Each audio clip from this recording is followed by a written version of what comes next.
சினிமாவில் துணிச்சலாக நடிப்பவர்கள் அரசியலில் துணிச்சலாக செயல்பட மாட்டார்கள் என்ற சொல்லை உடைத்து காட்டியவர் கேப்டன் விஜயகாந்த்.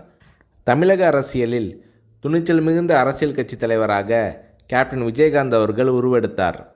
கடந்த 2011ஆம் ஆண்டு சட்டப்பேரவை தேர்தலில் வெற்றி பெற்று எதிர்க்கட்சி தலைவராக கேப்டன் விஜயகாந்த் அவர்கள் இருந்தார். அப்போது தமிழ்நாட்டின் முதலமைச்சராக ஜெயலலிதா அவர்கள் இருந்தார். இந்த நிலையில் சட்டசபை கூட்டத்தொடரில் பால் மற்றும் மின்சார கட்டண உயர்வு குறித்து தேமுதிக எம்எல்ஏக்கள் கேள்வி எழுப்பினர். அப்போது அதிமுக தேமுதிக எம்எல்ஏக்கள் இடையே கடும் வாக்குவாதம் ஏற்பட்டது. இந்த நேரத்தில் ஆவேசமாக எழுந்த கேப்டன் விஜயகாந்த் அவர்கள், கூட்டணி கட்சி என்றால் ஆளுங்கட்சிக்கு ஆதரவாக இருக்க வேண்டும் என்பது இல்லை, மக்கள் பிரச்சனை தான் எங்களுக்கு முக்கியம், அதை பற்றி தான் பேசுவோம் என்று கர்ஜித்தார் கேப்டன் விஜயகாந்த்.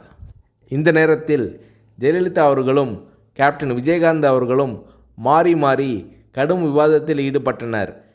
இது அன்றைய காலகட்டத்தில் பெரும் பரபரப்பாக பேசப்பட்டது.